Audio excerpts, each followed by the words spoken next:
Hello and welcome to another guest top 10 of video games from the year of our Lord 2016. I'm Alex O'Neill, the 2016 youth, and with me today I have George Cruz, Woo! the Hey, man of the what's hour. up? Alex O'Neill, the Is it human George? embodiment of 2016.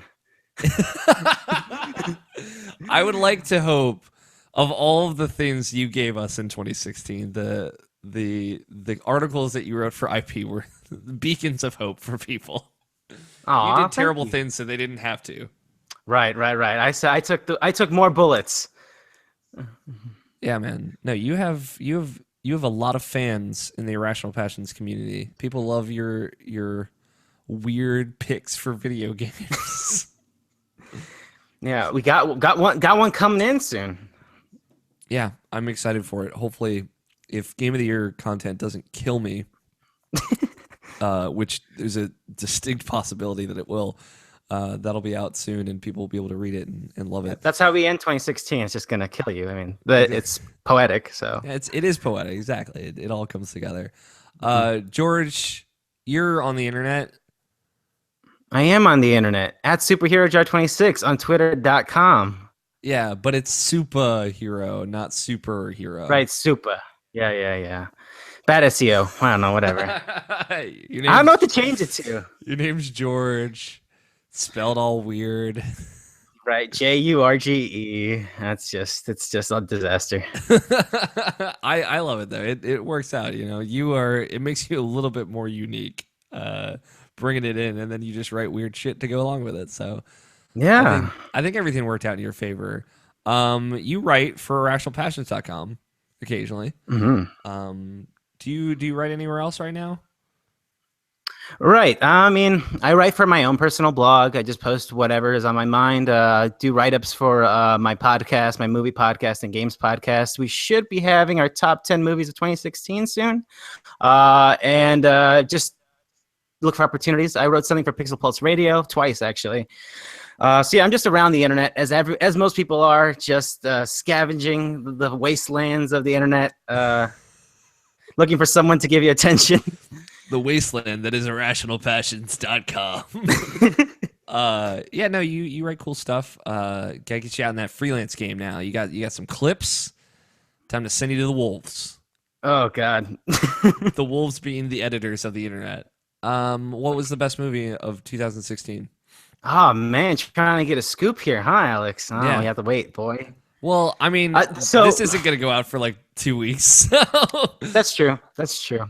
There is one thing. I'll give you this scoop. There is one movie we didn't get to see, and people might crucify us for it, and that's La La Land. So La La Oh Land is not on the list. shit, dude. Oh man, you done goofed. But yeah, it's a good list. I'm excited. Okay, cool. Is Rogue One on the list? Give me something. Yes, Okay, Rogue One's a good. it is on the list. Rogue One's a good movie. I like that movie. It is a good movie. I liked it a lot. Cool. But we're not But here to video talk game, about movies. Those are dumb. and, they are dumb. dumb and for babies, but video games. Those Mhm. are that's a real art form. Let's That's go. yeah. Honorable mentions. What didn't make the All cut? right. What didn't make the cut? So this first guy right here is not on my list because it kind of came out hot, came out early. That's Let It Die by Grasshopper. The free-to-play game that I had no idea. It's been cooking for a while, I feel. 2014 E3 is when they revealed it. Yeah, something like that. Yeah, and not directed by Suda, directed by someone else. And I don't think I had no expectations for the thing. It's like a free-to-play Grasshopper game, and Grasshopper's games have been pretty questionable and kind of immature the last few years. Mhm. Like Lollipop Chainsaw and Killer is Dead. Not really. I mean, real adult things, right? Real adult medium here. So yeah, Let It Die came out at PSX, and I don't think anyone really expected anything. And I played it, and I had really low expectations. And what I found was something that is Dark Soulsy in the way that there's a game on this list that is that is Dark Dark Souls 3 is Souls. it is Dark Souls, but that game didn't fill me with the sort of excitement that I had with other games in the Souls series. I was like, I know what I'm here. Nothing's gonna surprise me, really. Yeah. I felt pretty safe. Where this game, like that's all on the table. It actually costs me money if I die, sort of like an arcade machine. And that's why I put on this runner-up list, because it gave me that sort of excitement again. But I'm early days in it. I don't know if it's going to get nasty with the free-to-play stuff, and I don't know where it's going to go. Yeah. So that's why it's not in the top 10. Too soon to call. That's fair. Too soon to call. Yeah. The next, should I just go to the next thing, Alex? Yeah, go for it. Just go. All right, cool. Blast through these. No worries. All right, cool. So the next runner-up on my list is also probably my most disappointing game of 2016. But it's on here because even though it was disappointing, I still kind of enjoyed it, and that's Mirror's Edge Catalyst. Ooh. The game that probably shouldn't have existed, and some folks probably think definitely shouldn't have existed. Man, so this game's a real bummer. Yeah, so the biggest issue with Mirror's Edge Catalyst for me is that the writing is just atrocious. Like, it's one of the worst written games like in a long fucking time. It's really bad. That's saying something from you too. Well, yeah, I'm saying like like last 5 years. I'm not talking about Sprung or like Ernest. Let's just talk about Sprung. No, I'm just kidding. Shit, no. Best game of 2016, Sprung. But no. Yeah, Mirror's Edge. So it's not written by Rhianna Pratchett, and what we have here is this sort of very bland, we're the corporation and we're gonna take over and influence people, and like, well, what do? Oh, they're corporations, they're businessy, and they're big data. I'm like, okay, cool, whatever. And big data is fucking really good. Like Big Brother 2.0 out there. And they made Faith in the first game, I feel like, was this sort of strong character who knew who she was and is tough, and if she had vulnerabilities, she never showed them. And I don't think there's anything wrong with having a vulnerable, sort of maybe more human character, but they turned her into this she's not really in Catalyst, she's not really sure who she is, but it comes across in a way that doesn't really work. Like, you can't empathize with her, and she just comes across as kind of whiny and unprepared and weak. And that really bummed me the fuck out, because I always thought Mirror's Edge, like everything about it and the character is like impactful, like hits you. It's like it stands out. And they kind of whittled down the story. Not that there was a lot of story to begin with, into something very video gamey and not interesting. But the movement and like the sort of rush it gives you is still there.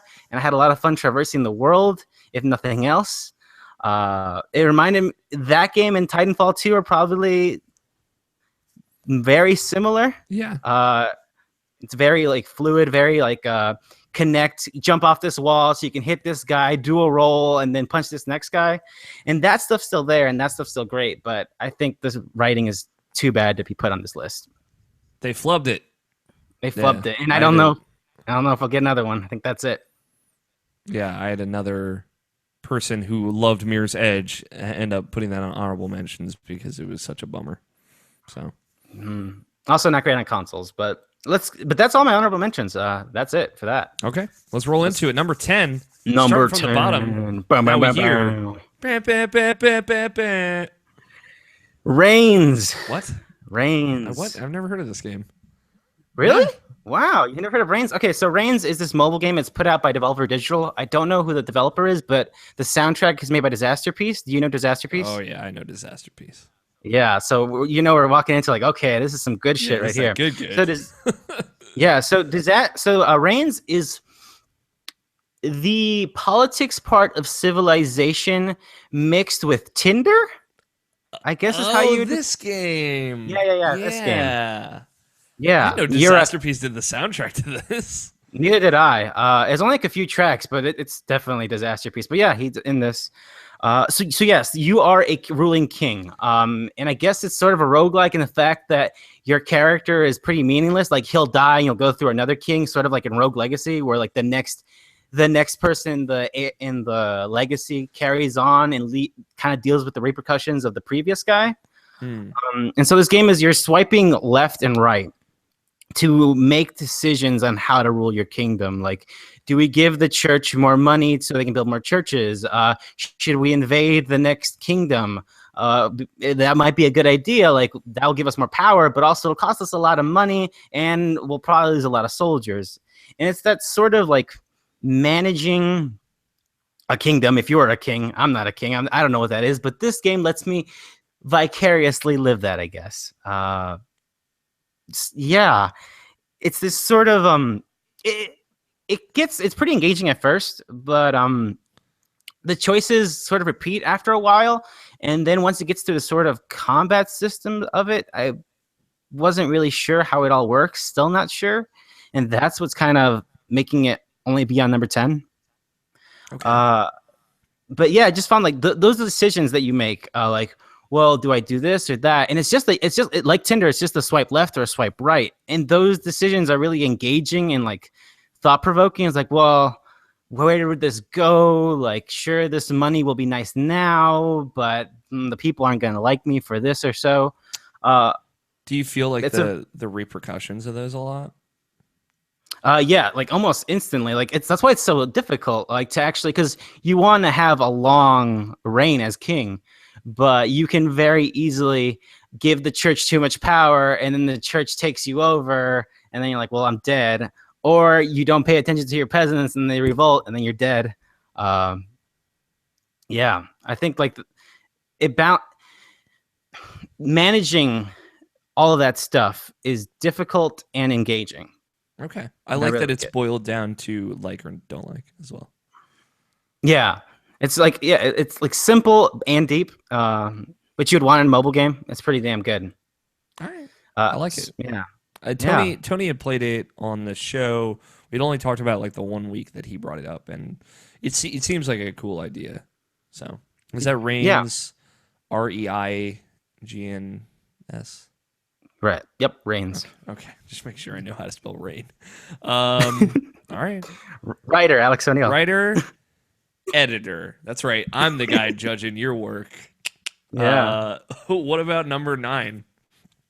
Number 9. This one I played 2 days ago, and it made it onto this list. This is Awkward. This is a free Twine game you can play on itch.io that explores the awkwardness of going on a date. Things are heating up. You're about to do the deed, and then you realize we don't have any condoms.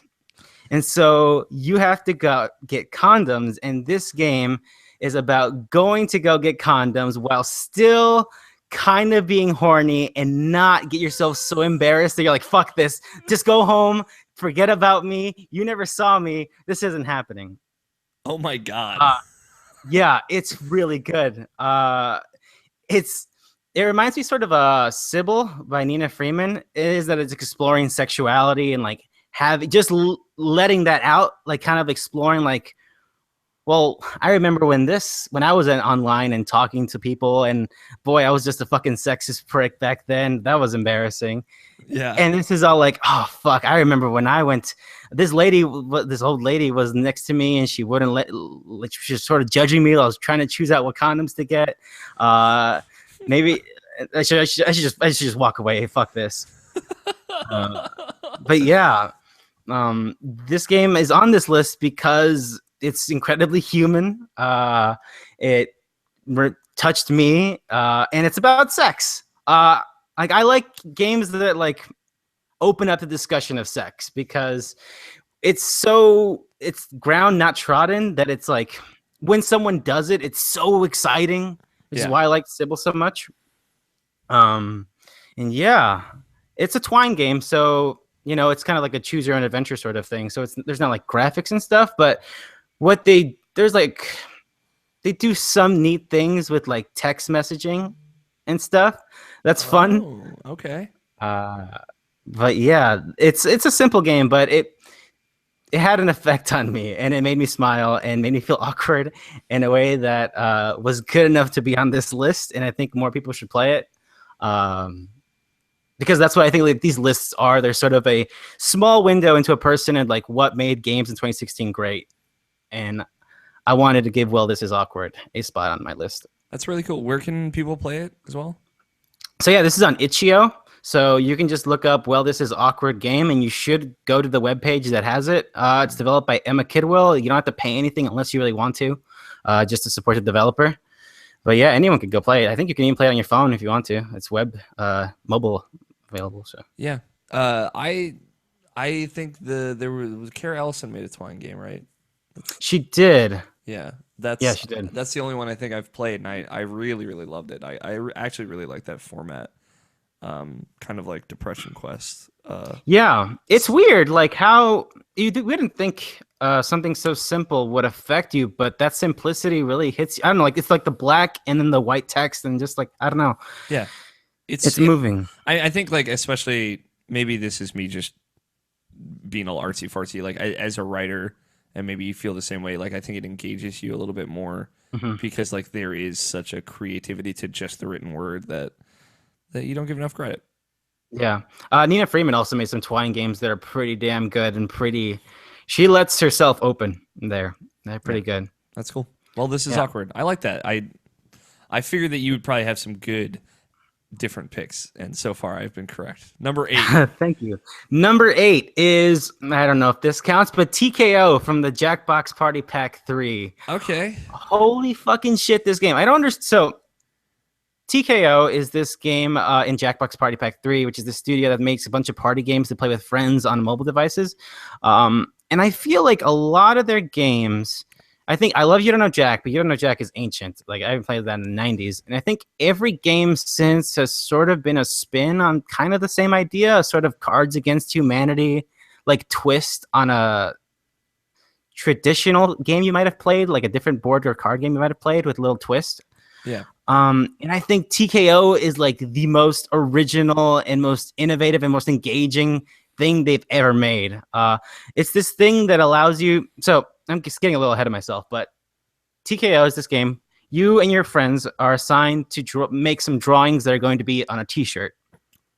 And then you're asked to make a slogan that you would find on a said T-shirt.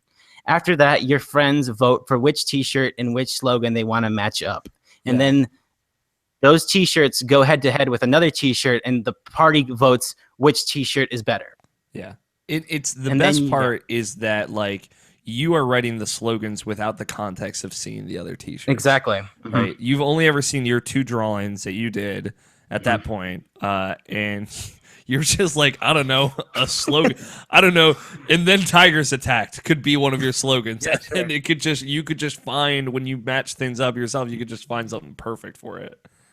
You miss all the shots you don't take is always a good one. That's a really good one. Oh my god. But yeah, this game, it's so good because I don't think I've played a game since Rock Band that's been a video game that's created this sort of energy in a multiplayer game. Like I'm struggling. Maybe Nidhogg, maybe, but the Nidhogg way definitely for me, yeah. Like, and as a joke game, like it pretty like I for Jackbox, like their games usually have most of the joke, and you fill in like a noun or a verb or a silly answer. But here, you're like constructing like every bit and piece of the joke. They're just giving you a framework and timing, because the timing is really important as well. And it creates such funny moments, and it depends who you're playing with. Sometimes it can be kind of like, I don't know, like don't melt steel beams. Jet fuel can't melt steel beams. There's a picture of Sonic the Hedgehog. I don't fucking know. That's funny. That's pretty funny though. Actually, that is pretty good. But yeah, it's an engaging game. It's a fun game to play with other people. Like in a way, like again, I can't think of a game since Rock Band for me personally that's created this much energy. So much so that when we played it, I have to like turn people like, we got to play this. It's like 2 a.m. My neighbors are going to fucking come knocking at my door. We have to turn this off. Yeah, I think TKO is a great game. I don't feel like it's giving as much attention as it get. Maybe people didn't like it as much as I did. I don't know, but I think like it depends. It depends on your group a lot, right? We played it once at Extra Life, and it was phenomenal. I'm with you. It is like the argument for it's the most engaging of those Jackbox games. Yeah, holds water for sure. it stands out from the pack in a really cool way. It's also a goof game, so I think maybe that's why it gets overlooked because it's in a joke goof game compilation. Yeah. But I think there's some really like it took some. I can't imagine like it took some like knocking your head against the wall to be like, how do we make this work? And actually, like with all these games, actually, but I think the fact that they're able to pull this off so well is pretty impressive. Yeah, and then there's the part where you can get the T-shirt made. Oh yeah, that too. Yeah, which is so. That is the commit to the bit part Yeah. that I respect so Yep. much. Yep. So yeah, it's TKO is really cool. I'm glad it's on your list. Me Is that too. 8? So 7? That's 8. 7 next. All right, so number 7, as alluded to previously, Dark Souls 3 is on this list. Okay, here we go. So Dark Souls 3. So I only played before this. I only played one Souls game, and that was Bloodborne. And I played Bloodborne, and I played it for a little bit, and I was like, these people who play these games are fucking crazy and stupid. This is garbage. And then I returned the game. Holy shit! I returned the game, and I couldn't stop fucking thinking about it. I was like, man, maybe if I did that and I did this, and I rebought it, and I fell fucking in love with it. Like so much so, like the secrets, the fucking Lovecrafty and fucking tentacle shit. Oh, it's so good. And It's the story, so good. it's the I haven't played the other ones, but I'm safe in saying that's the best one. I don't know, but I love it so much. It's like that game is one of my favorite games of all time. Wow. And it's like we mentioned earlier, like it engaged me in a way that I like everyone says, right? Like it challenged me and made me think in a way that I haven't thought about in years. Yeah. Like That's why I fell in love with the first Dark Souls. It was such a breath of fresh air. Yeah. Well, Demon Souls even, so. Yeah. And going to Dark Souls 3, I never played a Dark Souls, and I played this, and I found myself not as challenged as I was in Bloodborne, and it didn't make me ask as many questions as Bloodborne either.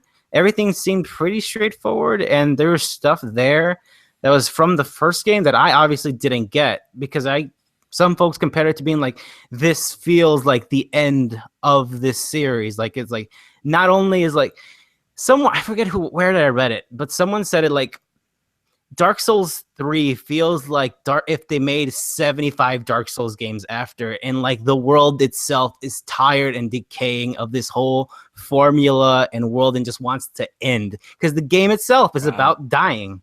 Yeah. And I forget who fucking wrote that, but I was like, yep, that's what that game feels like. But for me, which is good enough to be on this list, there were some bosses I really like. The giant skeleton man. I can't even remember their names. I can't even remember a lot of moments. The names of Dark Souls are always the thing that get lost the most. So Glanglor, the Strangler of Demons, or whatever the hell. Yeah. Yeah, exactly. But even like it's still Dark Souls. Like what they create with like sort of medieval Gothic architecture and stuff is great. The enemy types are fantastic. This one's a little bit faster. As someone who came from Bloodborne, I appreciated that it was a little bit faster. I was pretty at home once I went right into it. And yeah, it kind of does. It's kind of a cop out to feel, but like it's a Dark Souls game, and it didn't grab me as much as Bloodborne, but it's still pretty damn good. Yeah, I want you to play Demon Souls and Dark Souls 1. That's the one people tell me like those games like are fucking fantastic. I would love to get your reaction because Demon Souls is very straightforward. Honestly, Dark Souls 3 is the most like Demon Souls out of all of them. Because it's pretty straightforward. All the levels are kind of that same format of pretty linear, but like there's stuff off to the sides in every one of them. And Dark Souls 1 is masterfully crafted. I think there's enough ambiguity and secrets there, and the way that it kind of breaks you off that path it's just so cleverly designed. It's intricate in a way that I don't think Dark Souls 2, Dark Souls 3, or Bloodborne ever were, and it's really cool. So even Bloodborne, huh? Yeah, Man.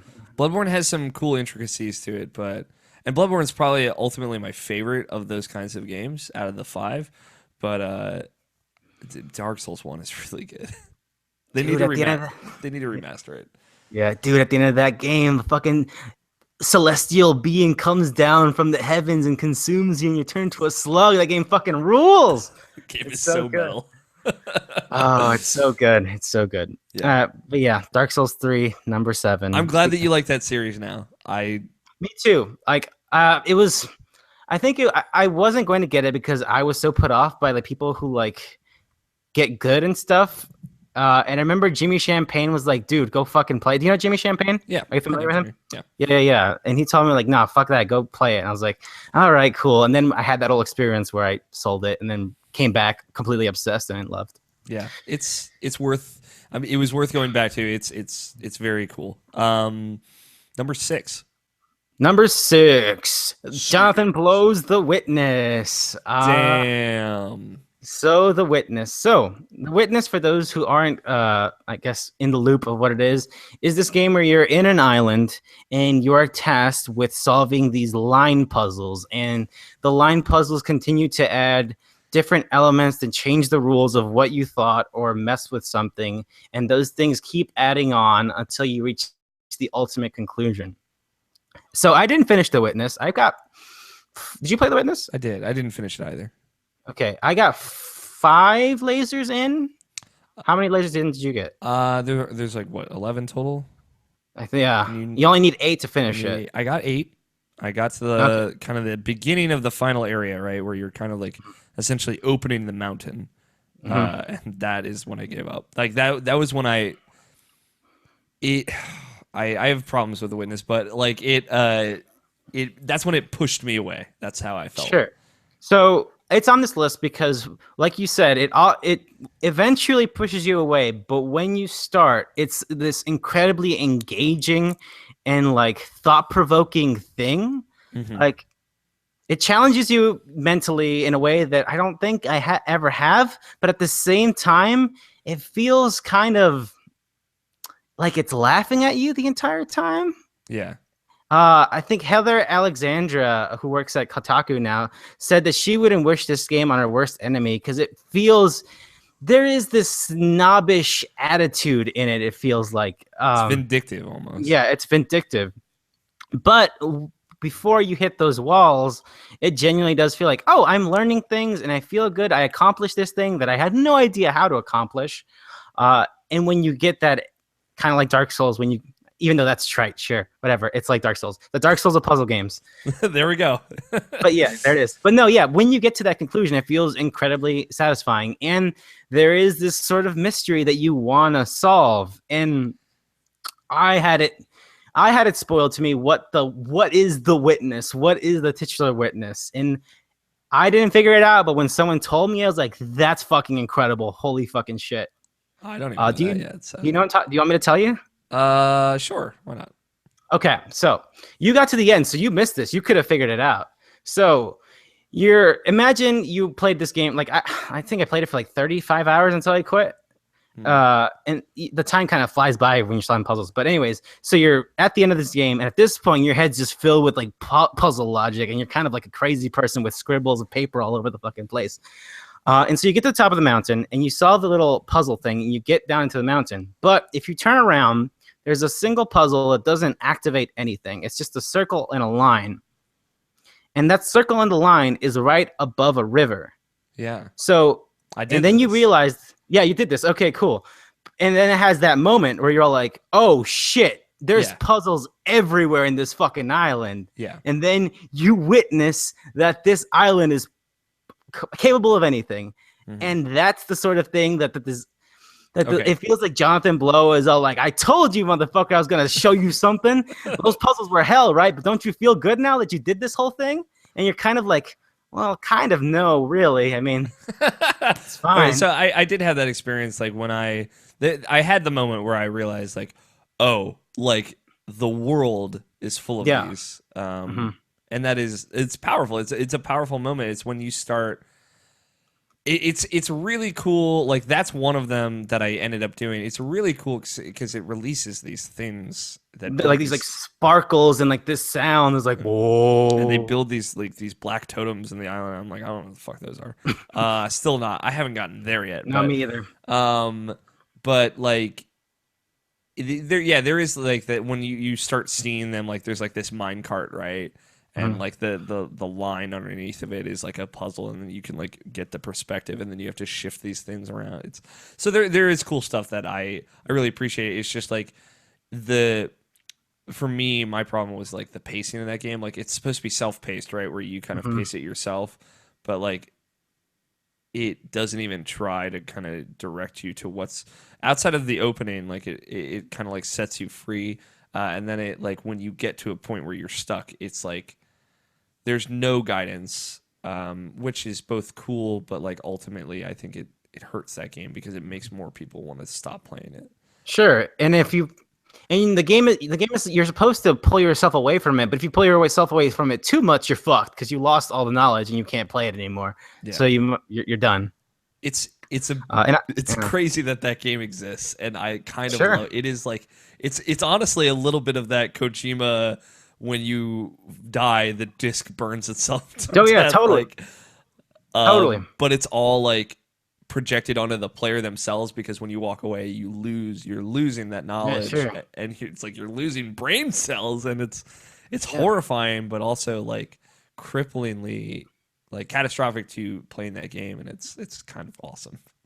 Yeah, like it's an auteur ass game, but it's great. Even before you hit that wall, I think it is engaging enough and like it. I liked it. Well, I like this a little. Selling it short. It was like Do you I respect really it? enjoy. Sure, I respect it, and I was like, I'm done here. I'm gonna walk away, and then yeah, it's also very pretty. It's a gorgeous game. Yeah, very pretty. Number I'm 6. I'm glad it exists. Me too. Uh, I'm glad it's on your list. Mhm. Top five, number five. Number 5, Ratchet and That's Clank. a video game. That's a video game ass video game. Especially after The Witness. Oh yes, line puzzles. What is life? Where are we? Oh, here's a giant gun. And here you go. Are you a Ratchet and Clank fan? So I love the first 3 games, and then what happened was they came on PS3 and I didn't have PS3, and then when I got a PS3, there were so many of them, and they were shooting them out at such a rapid pace that I didn't care, and I got tired of it. Uh, So you never played any of the Future series? I did not play Crack in Time, Okay. so Did you play uh, Tools of Destruction and Quest for Booty? no. Okay. Those are the ones, man. Those three are the ones. People tell me those are the ones.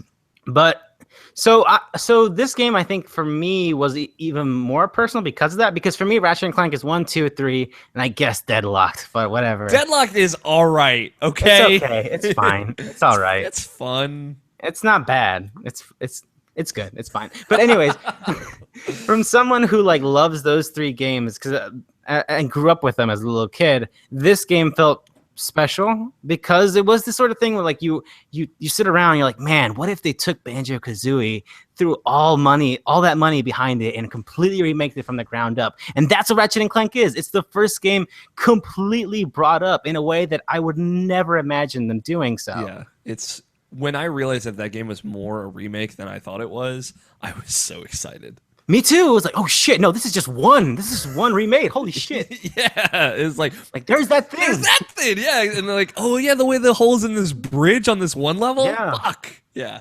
And So I'm with you. that part is great, but also it adds from all the new stuff that I missed. So for me, coming in from a complete not playing any of them since 3, it was really exciting, and I thought it built upon that old stuff really well. But I don't know if that's true if you've played the other ones, so I'm not sure. It does. It's very different, right? Like the gun customization and stuff happened a little bit in like Crack in Time and Quest for Booty, not so much in Tools of Destruction, but like the power ups and all that is still pretty much new.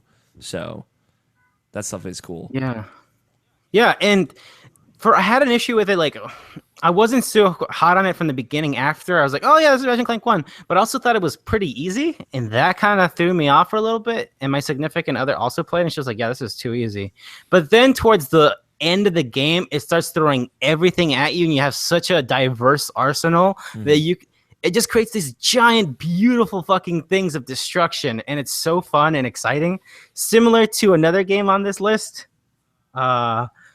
But on top of being Ratchet and Clank and being fun and silly and beautiful, this game is fucking gorgeous. What the fuck? It's so good looking. Like the particle effects are out of this goddamn world. And especially coming from someone who didn't know this was going to be such a remake, and you look at it at first look like, holy fucking shit, they really went for it. How much is this? $40? No one's talking about this? All right, cool, I guess. Did you watch the Digital Foundry like side-by-side comparison? No, I haven't. It takes the original game and then this one. You should just take a moment, like take 10 Sure, minutes after this and watch that and be like, fuck. Oh, it's so good. It's awesome.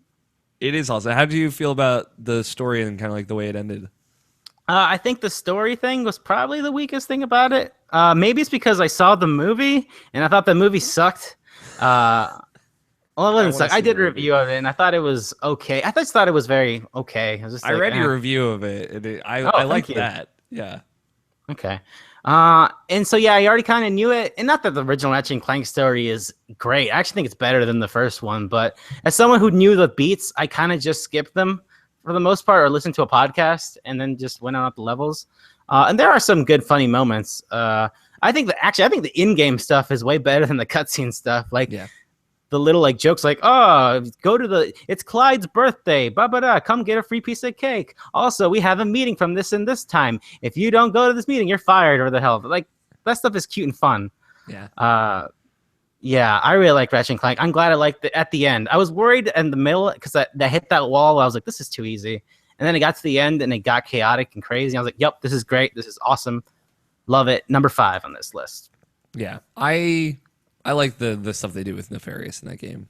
Yeah, too. Yeah, I like that too. I think the Paul Giamatti Drek, he's all right. Not that the other one's better, of course, but I kind of like the other one a little bit better. Yeah. So the other one is better, is what you're saying. It's just kind of reiterating that one. Yeah, I don't know. Cool. Yeah, Ratchet and Clank it's a good game. It's a very good game. People should play it. If you haven't played it, you should play it. I assume they're going to make a sequel. I hope they wait a little bit, because for me, it was like there's so much Ratchet and Clank for a while there, and they stopped and they came back with something that was like, here's Ratchet and Clank, like with everything behind it. And it delivered so damn good. I need to know, though, what is the better video game movie, Kingsglaive or Ratchet and Clank? Oh, shit. Ratchet and Clank for sure. Kingsglaive is a contrived, fucking sexist, dumb thing. Fuck off. Oh, my God. Your review of Kingsglaive is awesome. Please, people, go read it. It's so good. Number 4. Number 4, Tokyo Mirage Sessions, Sharp FE, or hashtag FE, if you will. I have this in shrink wrap on my shelf. Yeah, I know you do. I'm looking at it right now. Mm-hmm. Sell me this game.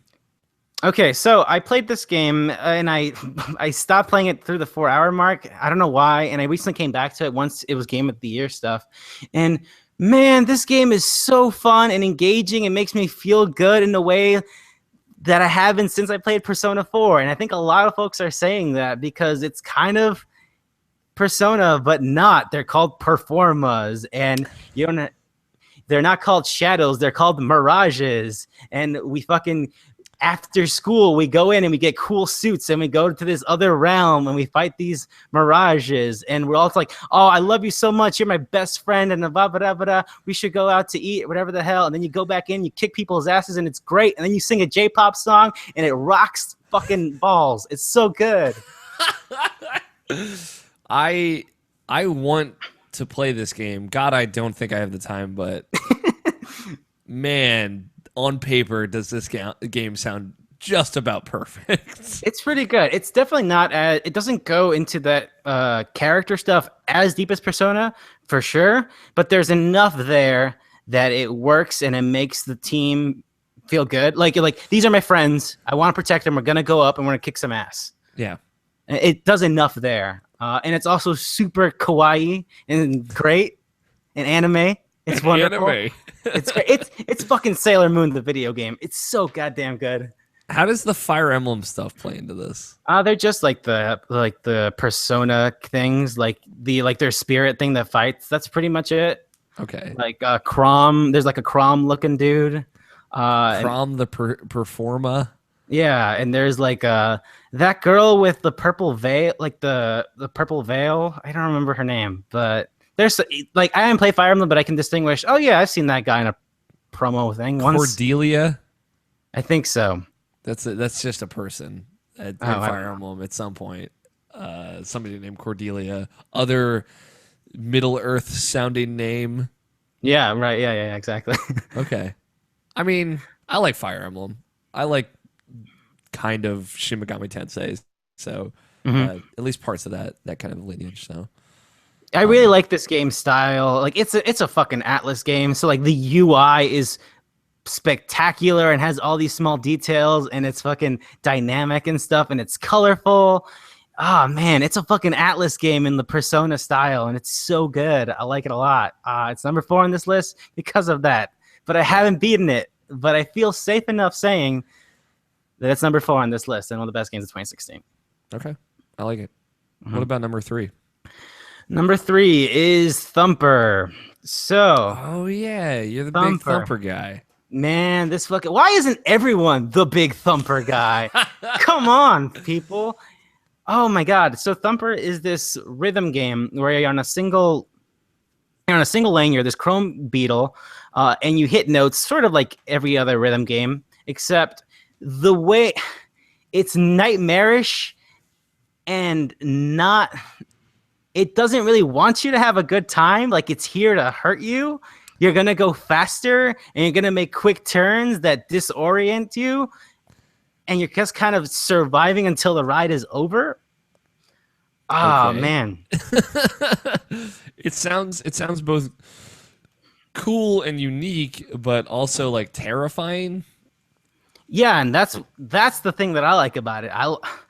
I want more games to terrify me and like fucking hurt me. I guess I'm masochistic in that way. Uh, It is like so. What is like the? Are you like going over things? Are you? so there's like little like on the track there's like little light track notes. So you Mhm. have to hit that and you also have to make quick turns when there's a little curve like a wall. So you hit that, make a curve and then there's like little barricades that come up that might hit you so you have to fly and come up. And that's the kind of the hook of it. Like hit note, turn, fly up, avoid this thing, hit, fly, and it gets faster and faster. Okay. So Have you played this in VR? no, I haven't, unfortunately. Okay. I had the opportunity to do so. That would be the first time I had played it. The person who had the VR said that they tried it and were not a fan, though. Yeah, it's, How does that make you feel? so yeah, I've seen like there's people who just like they just don't like it, and then there's people who are like, holy fucking shit, this game, are you kidding me? I haven't seen I've seen people like, yeah, the music's fine, and like you're kind of doing the same thing over and over again, and I was like, yeah, I can see that, but that thing is pretty damn good. Uh, But like for real though, I love the idea of like sensory deprivation with a game like this. but they just didn't do anything for you. I mean, I just haven't gotten the chance to try it. Again, the person in question did not Right, have right, access right. to it, so I didn't end up playing it. But I want to But give it a shot. like I feel like it's this sort of deconstruction of everything that rhythm games have been. Like this sort of like fun, you're a pop star or a rock star, or whatever. We're gonna have a good time, and this sort of like it's kind of easy and sort of thing. And this game is like not that at all. It's like angry and like nightmarish and Lovecraftian and super fast and like makes you fucking sweat like crazy, and it's also really hard. I haven't beaten it. I was gonna review this game. I'm fucking glad I didn't. This game is hard as fuck. That's I would have awesome. been hitting my head against the wall like, oh my god, I gotta review this thing. Oh my god, I'm just having nightmares of this beetle and this tentacle man. Uh, Yeah, I'm terrible at rhythm games, so I'm sure I would kind of just rhythm. yeah, I got less than no rhythm. Whatever negative rhythm is, Sure. I am in there. So yeah, that's also part of why I kind of walked away from this as Yeah. conceptually. So, but yeah, I know you love it. I was just like looking at like a video of it just so I could have a little bit of context for what you were saying. I had not seen that game at all up until just now, so it Oh. seems cool. So, It's so even that like it's so striking. Like again, my significant other saw him play. I was like, whoa, what the hell is this? Because it's so grabbing. yeah, it's very much simplistic in a very evocative way. So cool. Oh man, we're in the top 2 now. Shit. Oh, that was Yeah, fast. This is it, man. Okay, so Number 2. depending on the time of day, I could flip flop between these two. Okay. But on this list, it's now on the record for the history books that this is the number 2 game of the year for me. Is Bound. Because I have to carry this game like a fucking cross on my back and visit town to town. Have you heard the good word? And they're like, fuck off. 10 out of 10. IrrationalPassions.com. Bound. Yeah. Bound is this game where you play this sort of a ballerina who's like made out of like sort of like polygons and like bespoke glass, and you're running through this world that's ever changing and evolving and morphing to like the music and your movements and stuff. And god damn it, it's so beautiful. Holy gosh dang it. Why don't you guys like Bound? Come on.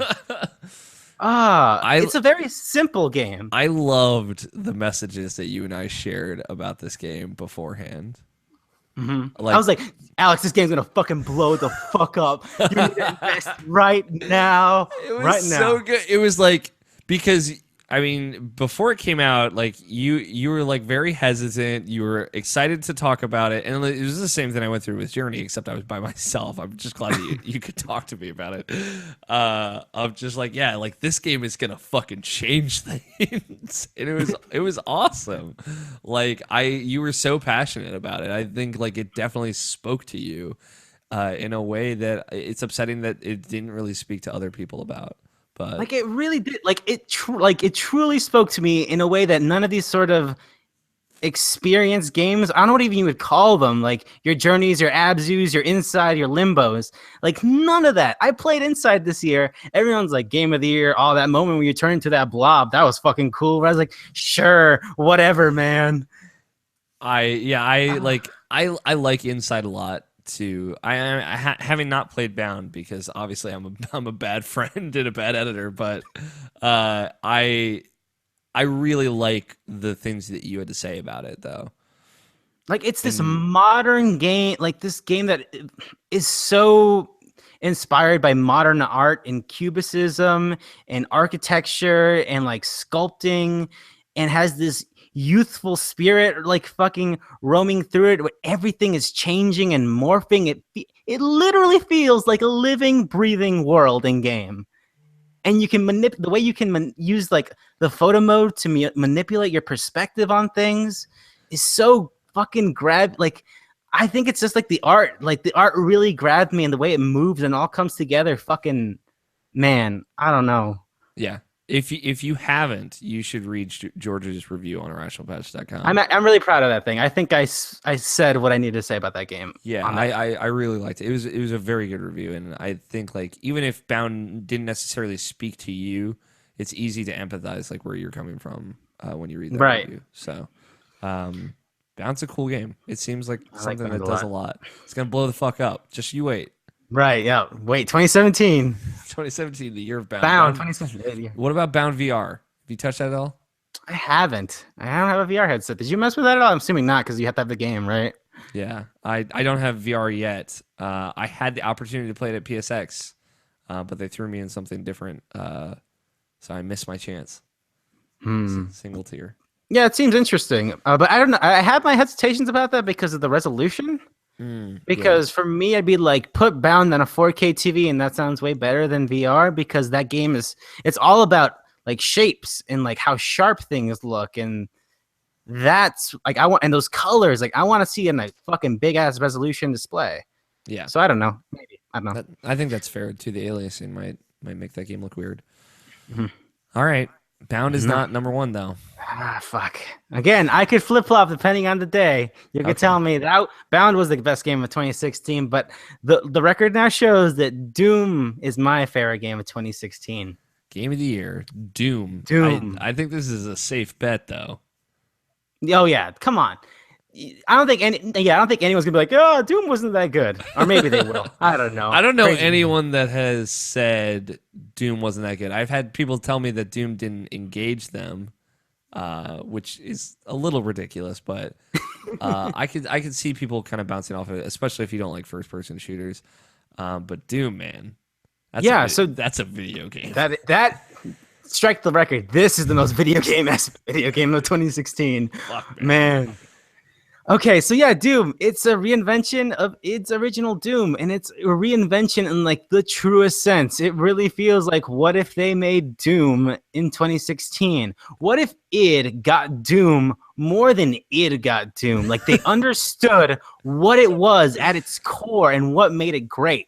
Because they made Doom 3, and I think Doom 3 is a good game, but it's not Doom. And this feels like a game like id did not understand what Doom was in 2004, and these guys like, no, this is what Doom is. It's fast, it never takes a break, it's funny, and it pretends to be really stupid, but it's secretly the smartest person in the room, and you can laugh at it, and it's got multiple layers. Like you go in that codex and you start reading like, oh, this is okay, cool, and then you get more and stuff like, holy shit, this is some funny writing. These people, they know they're in on the joke. This shit's hilarious.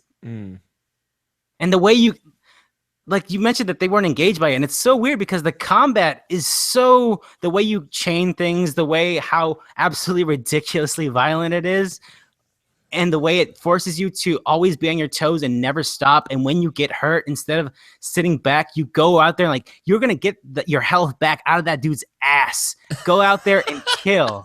And you never stop. And once you finally stop, you're like, holy shit, I just went in that room and just fucking murdered everyone. I don't even know. There is like this like post murder spree asthma attack that game has that is like kind of totally amazing. Like where after you finish clearing like an arena, because it is really more than just like rooms. It is like arena. Like that you go into an area and you're like, oh, I'm gonna fuck shit up in here, and you're like, yeah, and like you're like already calculating the ledges as demons start to spawn in. You're like, I'm gonna jump here, okay. And then like afterwards when it's empty and you're like, you kind of switch from what that game is to the other thing that game is, where it's like secret hunting mode.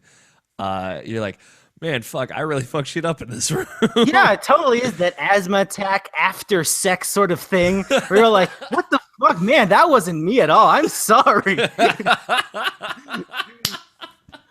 Oh, it's so good. Yeah, it is. Doom is like a special little treat that I think we didn't deserve, but we totally got. And also, like, how, like, it's incredible that it even exists, because there was a Doom 4 before this, and they scrapped that, and they came back and somehow rectified, like, that wasn't Doom, this is Doom, and kept making the right decision every step of the way to make this thing that's like, man, I don't even know. Like, it shouldn't exist, it feels. Yeah, it's really cool. How did you feel about the boss fights in Doom? I think they were fine. The boss fights were definitely not my favorite thing about the game, I think. I thought they were okay. I really liked them. Really? Okay. Okay. I've heard. Which one were your favorite? There's like two, right? There's three. One without a health bar, right? There's this. All three of them have health bars. There's the Cyber Demon, which is the first one, and then the Guardians. I like the Guardians one. That was my favorite one out of those. Yeah, that was probably my favorite one too. Because like when there's like two and then three of them, it's like, oh, this is cool. And then there's this big spider. Yeah, like that second one, it's like that combat arena, but with two really big guys or whatever that was. Yeah, and it's cool that like the kind of dynamic of jumping back and forth and managing them is fun. And also, as someone who writes, I can it's not like the same thing, apples and oranges, but I can appreciate how much attention, like there was someone looking at those animations like, fuck, we got to make it shorter. We got to make it faster. We got to make it more impact in like 2 seconds. Oh, Jesus Christ. It's not working. Okay, do this. Like when you're trying to get a sentence or something, like this isn't flowing and I need it to fit in these many words. Yeah. It has that to like a mechanical level, and it's really, really cool. Doom's a good game. Doom's a great game. Also a good soundtrack. Yeah, everything about Doom is good. Oh, actually, the multiplayer in Snap Map isn't great, but yeah, But it doesn't need to be. That's how how good the rest of that game is. It's good. All right, that's a good list, I think. I think so too. Yeah, I can be. I'm looking at it. That's a good list. I would agree with that I like list. that you're like a little out of breath about after talking about Doom too. It's just like that. It's like that. Man, fuck Doom, guys. You guys, Doom. Let me. It's like that and Bound on Your Back. It's good. All right. 2016 is over. 2017. What are you looking forward to the most? Besides, I guess like Persona 5. Right, man. It's the easy one. So I think for everyone, I wonder how many people are going to say this. I think Nabishin for sure, but the Nier Automata demo came out on Christmas break and blew everything away. Did you play that? Yeah, I did. It's really fantastic. It's like platinum on another level. Like every time, it was like with Bayonetta 2 where I played it and I was like, well, surely they can't outdo themselves after this, right? And then Ninja Turtles and all those games came out. I was like, man, I don't know. Maybe platinum's done. Nope. This super engaging and super cyber anime punk thing. Like it's very Metal Gear Solid 2 and it's very dynamic and it switches for what type of game. It's a bullet hell, then it's a beat 'em up, and it's this platformer sort of thing. And the scale is massive. It's so cool. Like it's funny because you talked about Fury with Jarrett earlier this year, and Nabish and I talked about it in the most recent episode of the podcast of like this genre bending of bullet hell and action is so cool. And Fury doesn't get it quite right because it doesn't play nearly as well. But they are going for the same thing, kind of. Yeah, but they're going for a similar idea at the very least, and I like Nier hits it like just doesn't just hit it, just fucking destroys it. Right, like there were so many folks that came before it, and they just perfected it. But really, there's like maybe 2 or 3. Yeah, and it's cool. It's really cool, and I'm so like. I'm guilty of having only like played like maybe the first 2 hours of Bayonetta, really, really liking it, and never like going back to it or two. And I want to play those games. I'm just typically not the character action person. Although after DMC, like I've very much become more of that person. And Nier, like you can feel it. Like when I played Bayonetta, I felt it. When you play this, you feel it, and it's like fuck, man. Platinum. It really is. It's like man, this being in that space and controlling that character feels like nothing else almost. Like they get it in a way that no one else gets it. It's weird. That's 60 frames per second. This giant thing is like clobbering over you. You climb it and you do this unbelievable things. But Nier's on my list. Anything else? There's Sonic Mania, which I think, man, I saw Sonic Mania at PSX. I didn't play it. I saw it, and it looks all right. My name is Jurge Cruz Alvarez, and as much as I'd like to not say I like Sonic the Hedgehog, I really like Sonic the Hedgehog. And boy, man. But I'm realistic. Yeah. I think every Sonic game is flawed, and I don't think there's a single game that's great. But there's bits and pieces of it that I love, especially those original games. And I think this new 2D Sonic game really is getting what that Sonic CD team, which is not the team that is like the Sonic team with like all the folks who came up with Sonic. This is this other team in Japan that did these weird things, like this crazy ass level design with 20, 30 different springs and this crazy J-pop music stuff. And that's what Sonic Mania reminds me of. And that gets me really excited because it's a route that's like, well, what if Sonic Team was this sort of not with the guy, what's his name? I never remember his name. Is it Yuji Naka? Yeah, Yuji Naka. With not that guy at the helm, with this other team at the helm, and they did these experimental stuff. So I'm excited to see how that is. It's also a Saturn game in disguise, and I like that. There it is. I like Sega a lot. This was also the year where I realized I really like Sega. Yeah, I'm excited for Sonic Mania. Obviously, we talked about Persona 5. And I think my other game would be Night in the Woods, which I'm so fucking thirsty for, that game. Man. What is Night in the Woods? Night in the Woods is developed by Infinite Fall. You play as this little, I think, cat named, I forget her name, but she's this anthropomorphic cat. Yeah. And you're in this small town that used to be like a coal mining, like the coal mining used to be their industry, and then that dried up. And so there's this place where just people are like, well, we don't have any jobs and things are kind of shitty. We're trying to make do. We think things are going to get better. I don't fucking know, man. Things are fucked. Like, that's that feel of that game. You're this teenager and you dropped out of college kind of, and you're like, I don't know where life is right now. I don't know what's going on. I guess I'll hang out with my old childhood friends, and they don't really know what's going on either. But we're trying to have a good time. Yeah. And that's something I can super relate to. Yeah. This sort of vulnerability and stuff. Yeah. Yeah, I saw that game. I've heard of that game and I've seen it. Like, it's like kind of an adventure game. It looks very, very cool. And it looks gorgeous. The art is like this minimalistic, weird take on animals. I don't know how to describe the art style, but it's really evocative, and it does some fantastic thing with like bright colors. I don't know. It looks special. Again, I can really feel to that sentiment. Like, things aren't great, but we'll figure it out. Yeah. I don't know, especially after 2016. Yeah. That's definitely a game that I would love to play. It keeps getting pushed. So I don't know. I'm excited for that. Hopefully. I think things aren't great, hopefully. but hopefully that game comes out. Yeah, that too, right? Yeah. All right, man. That's a good list. I like it. Where can people find more of you, man? Right. You can find me at irrationalpassions.com. Do you have any other website names, Alex? Is that it? I mean, like, videogames.com, that's taken. I don't have any, like, ippodcast.net, which was the original version, used to forward on to that, but like, people don't even know about that anymore, so I just let that die. So yeah, every once in a while I write for Irrational Passions. I usually talk about old weird games, try to talk about the history of them, but also be fun and lighthearted and goofy. So that's on Irrational Passions. I'm on the internet at SuparHeroJar26 on Twitter. I write things on my blog. I have a movie podcast called Movies Are Real. Like we said, we're going to release our top 10 of 2016. Does not have La La Land on it. I'm sorry. That'll be out by this time. Yeah, please don't crucify me. I'm actually watching that tonight, and we'll see. We'll see. Yeah. And you also have a video game show as well.